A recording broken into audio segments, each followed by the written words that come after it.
Her passion for equity and empowerment is evident in all that she does.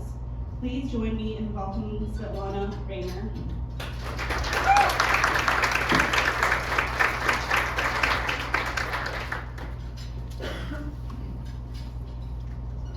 Good morning.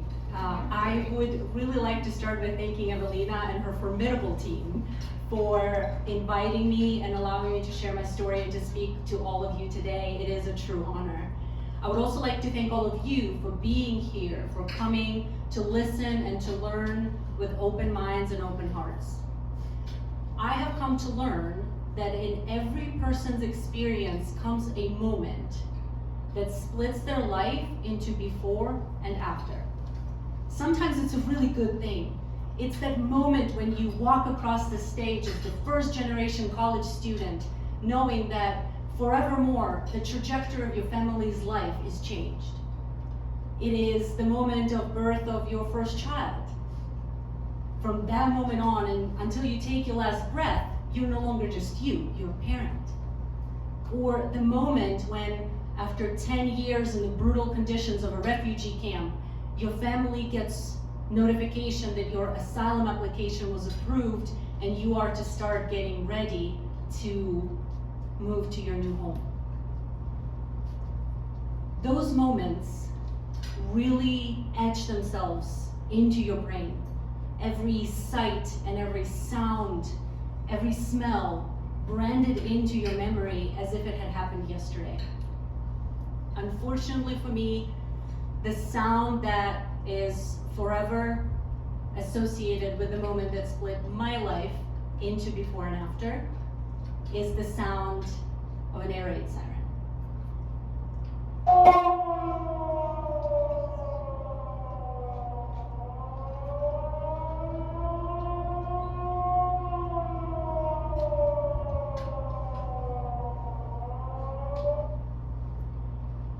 (2022) was supposed to be a really good year for me. After 16, almost 14 and a half years in the United States, a really rough adjustment period, laboring through 2 graduate degrees, escaping an abusive marriage, trying every job under the sun to try to figure out where my passion really lied, moving to 5 different states, surviving COVID, I finally felt like I had started to figure things out. I was putting down roots in Indiana. I was forming a great community. I found a wonderful partner, and I was about to start a job that I was really looking forward to at the International Center in Indianapolis, returning back to the field of international affairs, which is something that I really love. My first day at the International Center was on February 22nd. I celebrated my birthday on February 23rd with Kyiv cake and Ukrainian candy to celebrate my heritage. On February 24th, I woke up at 5:45 a.m. as usual to get ready for work. I went into the bathroom, I opened my phone to check the weather, and I saw 2 missed calls from my mother and a text message that said, "We are being bombed." My reality shattered. If you've ever seen a movie like The Matrix where like the cracks just appear, that's what happened. I started trying to call my mom. At that time, she was fleeing the city with my 90-year-old grandma to stay with friends who had a basement because she lives on the 13th floor of a high-rise building. Those 2 hours when I couldn't get a hold of my mother and I didn't know if I was ever going to speak to her again or if I lost my last opportunity that night while being asleep when she called me, that was the moment that split my life into before and after. That day, I somehow still made it to work. I didn't know what else to do.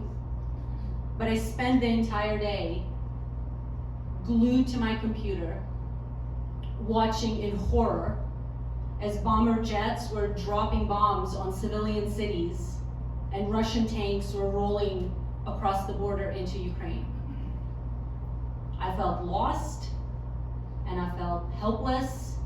I had horrible survivor's guilt. The only thing I wanted to do was to be back home with my community. At one point, I found myself curled up on my bathroom floor, sobbing, because I had no idea what else I could do. And then the reports started to roll in. The shooting of civilian cars evacuating on the westward highways, entire families sent up in flames. The massacre of Bucha, the genocide in Mariupol, women's bodies, naked and mutilated, on the side of the road, rolled into carpets and set to fire to hide the evidence of what was done to them.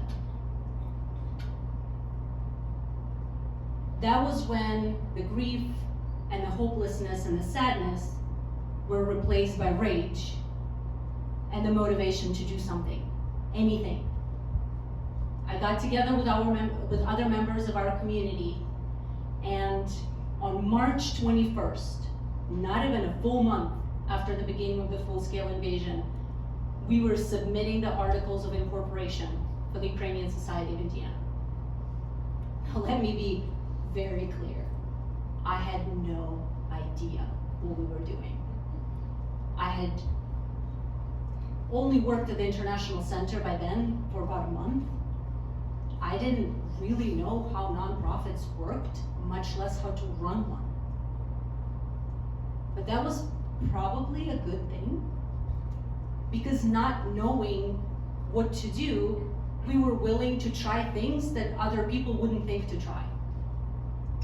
By April, we were in conversations with the first community in Indiana to establish a sister city relationship with a Ukrainian city. By June, we hosted Indy's first Ukrainian festival at the historic city market downtown, with an entire program and vendors and every channel in Indianapolis stopping by to talk to us. By October, we partnered with Beer Brewery to brew Indiana's first Ukrainian beer, with proceeds going to a foundation that outfitted Ukrainian defenders with prosthetics. That beer sold out in an hour and a half.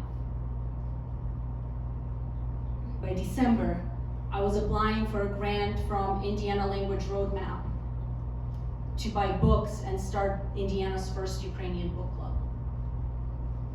Over the course of the subsequent two and a half years, we partnered with Indianapolis Public Library to launch the first bilingual Ukrainian English story times for kids, completely run by volunteers. We have given lectures about Ukraine's culture and history at Carmel High School, at Hamilton Southeastern School, at Bishop Chatard Catholic School, at Ivy Tech, at Butler University, and many other places that I can't even enumerate. We have represented Ukraine's culture and explained the reason for preservation of this culture at Carmel International Arts Festival, at Hendricks County International Festival, at the Global Fest. We have hosted the Lviv Philharmonic, cultural forces, which are active duty military who are musicians and came here with free concerts.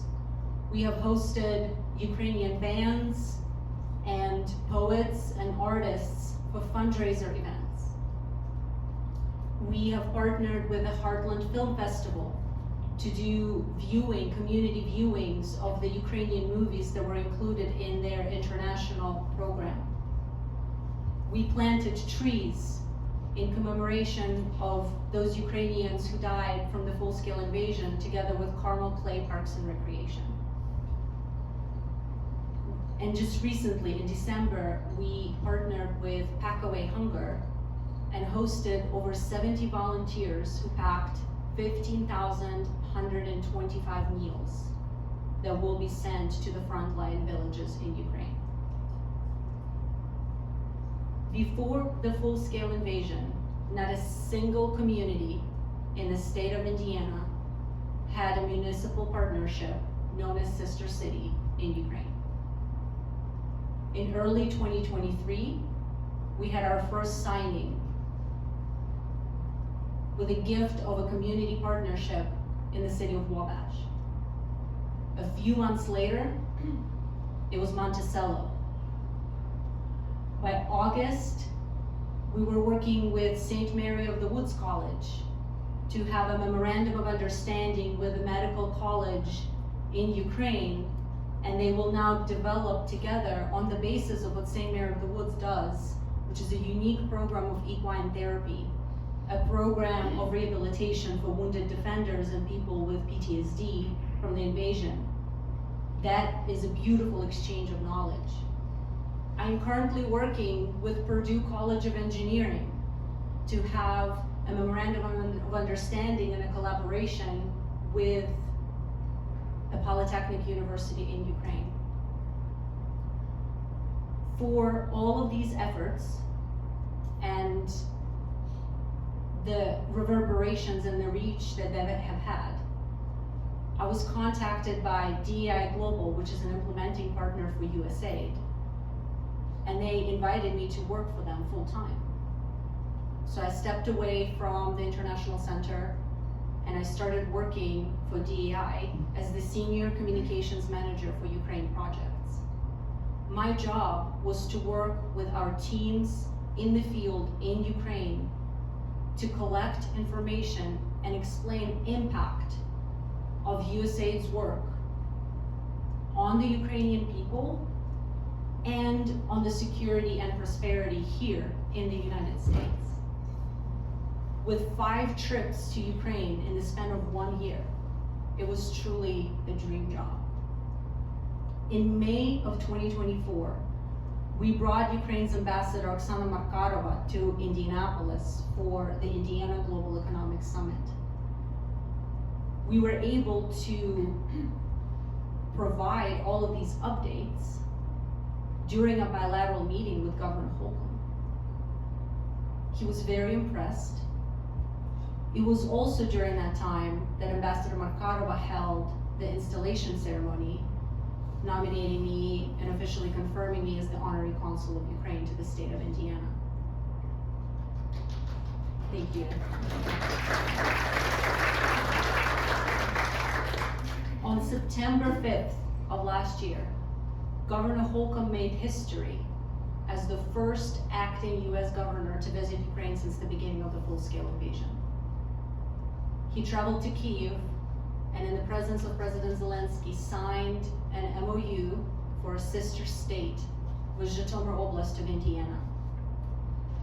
Being there in Kyiv, since I had the honor of accompanying him, in the presidential palace, watching this happen, holding the MOU, handing it to Governor Holcomb, handing him the pen to sign it, was something I will never forget. It was something I have been working towards for over 2.5 years. So 2025 was supposed to be a really good year for me. I was working my dream job, and for going above and beyond in every task that was given to me, I was getting promoted at DEI to a principal manager of communications, something I was very proud of. I've only been with the company for less than 1.5 years. Our community was growing with a lot of active, involved volunteers. After 16.5 years in the United States, I finally received a letter from USCIS that I was eligible for citizenship, and I submitted my application to start my naturalization process. We were looking forward to doing so many partnerships. We had so many ideas for Ukrainian Society of Indiana and the things we were going to do. And then on January 20th, the executive order on realigning foreign aid and subsequent stop work orders on all USAID projects have driven DEI, as most other international development companies, to bankruptcy, and they have had to let go most of their staff. That was how I lost my dream job. Subsequent orders on pause on refugees, humanitarian parole, and other programs mean that no more Ukrainians can seek safety in the United States, and And as of mid-April, some 240,000 Ukrainians on Uniting for Ukraine would be expected to leave the United States and go, not sure where. With the recent firing of over 400 Department of Homeland Security employees, I'm really not sure what the destiny of my citizenship application is going to be. I haven't heard anything in months. I'm also not sure of its success, considering my very proactive stance. And with the events of Friday at the White House, I'm really not entirely sure what will happen to my home country. This time, though, I skipped the whole rolling around on the floor crying part. Been there, done that, can attest, doesn't do much. Since Friday, I have met with the president of Noblesville Sister Cities Committee to discuss a sister city between Noblesville and the Ukrainian community. I have set up a meeting with the mayor of Terre Haute to talk about moving forward with a municipal partnership, a sister city for their community. I have met with Indianapolis Arts Center about launching a Ukrainian-Afghan exhibit reflecting on the shared heritage of being invaded by Russia. I had a meeting with the director of a theater company in Carmel and with the leaders of Polish and Latvian community to talk about creating a joint dance performance reflecting on the shared experience of being invaded by Russia. It's interesting, there's enough of us for multiple art events. And when I leave here, I'm headed straight to South Bend to deliver opening remarks for their inaugural Ukrainian Studies Conference that will launch their Ukrainian Studies Hub. This time around, there's no time to waste. It is not enough to spring to action. We must accelerate action. When the destruction is accelerated, you must accelerate creation. When the hate rhetoric is accelerated, you must accelerate friendship and connection. So instead of being on my bathroom floor, sobbing and crying, I stand here in front of you today and I ask you, what are you going to do to accelerate action around creation, kindness, and friendship? How will you accelerate helping, connecting, and supporting? Will this moment, this very moment, be the moment that splits your lives into before and after which you no longer have an option to not act? Thank you.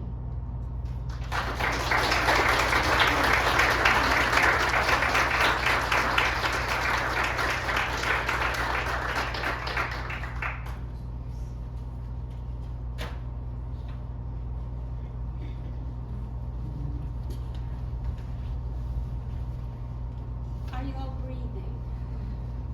It's been awfully quiet in this room and I've been awfully concerned. How about together, big, deep breath in and out. What a powerful story.